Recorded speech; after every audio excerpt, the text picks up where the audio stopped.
बाल महाभारत कथा तीसरा अंक भीष्म प्रतिज्ञा। तेजस्वी पुत्र को पाकर राजा प्रफुल्लित मन से नगर को लौटे और देवव्रत राजकुमार के पद को सुशोभित करने लगे। 4 वर्ष और बीत गए। एक दिन राजा शांतनु यमुना तट की ओर घूमने गए तो वहां अप्सरा सी सुंदरी एक तरुणी खड़ी दिखाई दी। तरुणी का नाम सत्यवती था। गंगा के वियोग के कारण राजा के मन में जो विराग छाया हुआ था वह इस तरुणी को देखते ही विलीन हो गया।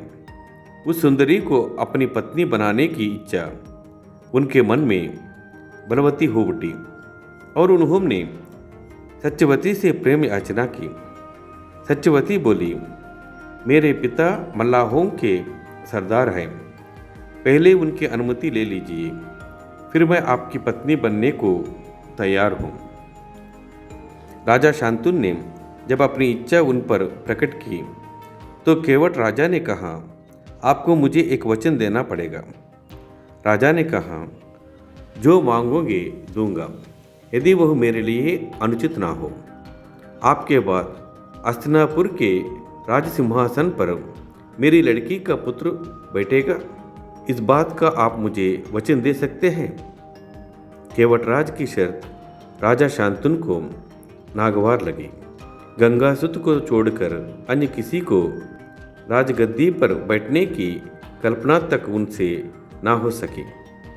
निराश और उद्विग्न मन से वो नगर की ओर लौट आए। किसी से कुछ कह भी ना सके, पर चिंता उनके मन को कीड़े की तरह कुतर कुतर कर खाने लगी। देवव्रत ने देखा कि उसके पिता के मन में कोई ना कोई व्यथा समाई हुई है।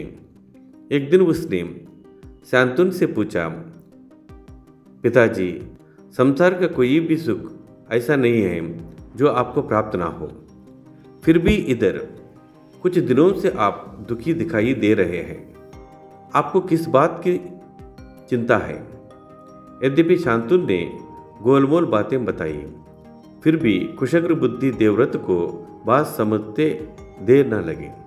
उन्होंने राजा के सारथी से पूछताछ करके उस दिन केवटराज से यमुना नदी के किनारे जो कुछ बातें हुई थी उनका पता लगा लिया। पिताजी के मन की व्यथा जानकर देवव्रत सीधे केवटराज के पास गए और उनसे कहा कि वह अपनी पुत्री सत्यवती का विवाह महाराज शांतनु से कर दे।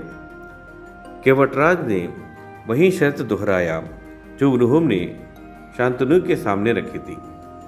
देवव्रत ने कहा, यदि तुम्हारी आपत्ति का यही कारण है तो मैं वचन देता हूँ कि मैं राज्य का लोभ नहीं करूँगा।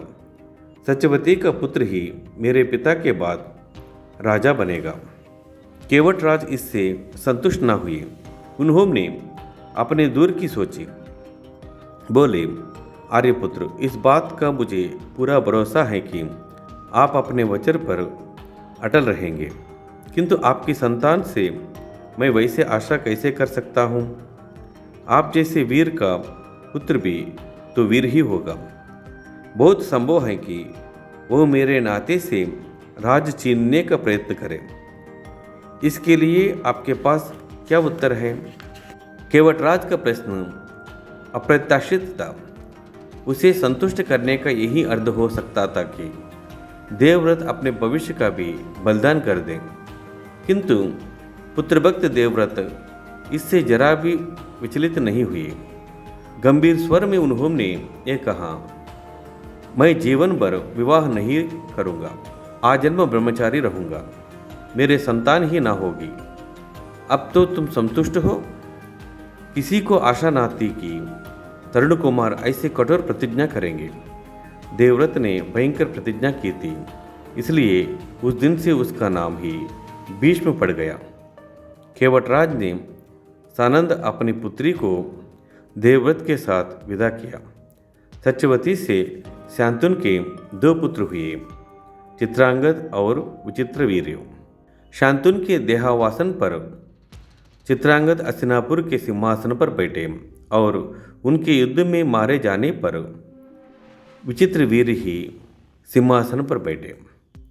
विचित्रवीर की दो रानियां थीं, अंबिका और अंबालिका। अंबिका के पुत्र थे धृतराष्ट्र और अंबालिका के पुत्र पांडु।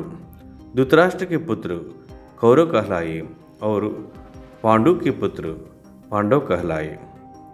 महात्मा भीष्म शांतन के बाद से कुरुक्षेत्र युद्ध का अंत होने तक उस विशाल राजवंश के सामान्य कुलनायक और पूज्य बने रहे।